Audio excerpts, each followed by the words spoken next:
This is a quick guide on how to give yourself unlimited cash in Cyberpunk 2077. Now, this is probably quite frowned upon, what I'm about to show you, but it's the most straightforward way of just giving yourself anything, pretty much. So let's just kind of jump into it. So what you're going to need is you're going to need an application known as Cheat Engine. Now, Cheat Engine, for all intents and purposes, is a tool that allows you to modify memory of an application or anything running, essentially. So all we need to do with this, and excuse me if I'm being too technical about this, is we need to identify the block of memory where the process of Cyberpunk 2077 is storing your Eurodollars in. And then once we've identified that block of memory, we just simply need to modify it. So you're probably asking, okay, so we've got Cheat Engine, what do we do next?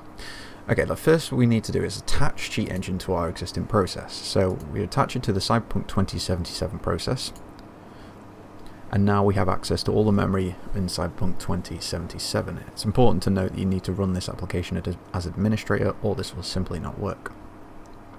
Now, if you jump back into game, bring up your menu, and the first thing you want to look out for here is the amount of cash you have.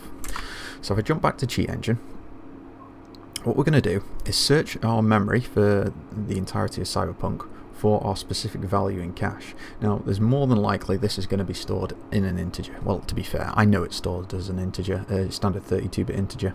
So what you're looking for is a value type of 4 bytes. So that's 4 times 8 bits. So you get your 32-bit, aka 32-bit integer. So all that we're going to look for is the value 251797. So if we do a scan once, now you're probably going to get quite a few things returned. In fact, I actually don't have that many. If you have a low amount of Eurodollars, there's a high chance you'll probably get quite a few. Now, these you typically will probably all reference this cache, especially if you've got a specific amount like I have. You can usually filter some out by just running next scan a few times, because you'll keep checking memory, or those specific blocks of memory, for that value. If you're still stuck like me with a group there of, what was that, 7, you can then go into game, and then what you want to do now is modify the value of cash you have. So I'm going to spend 115,000. Now, you might have noticed two values are no longer the 251,797. So let's just go back and check. We now have 136,797. Now, what you typically do here is do a next scan of that value, which then scans all the values that you've previously found against this new value. I mean, I'm just kind of doing this because I'm just showing you the process, but I already know it's this block of memory here.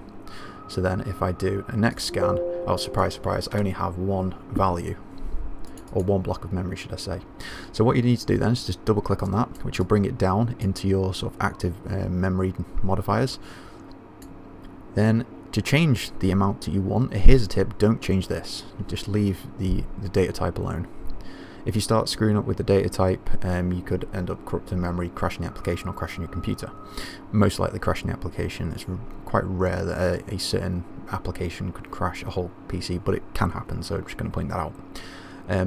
Just a side note, kind of be sure what you're modifying as well, because if you just do a first scan, you only get one returned. Just validate it is that, because for instance, it could be a reference to something in your graphics memory or something like that. Well, maybe not your GPU's memory, because you don't have direct access from here, but it could be something relative that your computer might be storing in memory for the GPU, which then would end up in the GPU corrupted and cause the game to crash, and could it actually cause the computer to crash as well.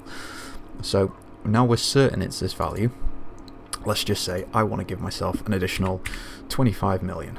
Okay, now this hasn't updated, so I jump back into game, close the menu, bring it back up. Oh look, I now have 25 million. And that is as simple as it is. Now you can obviously give yourself up to, if this is a signed integer, then you basically have a 2 billion limit. If it's an unsigned integer, I believe it's in a 4 billion limit. I'm not going to push the boundaries to test it, because I'd rather not my game crash, but either way, that's essentially how you give yourself unlimited money.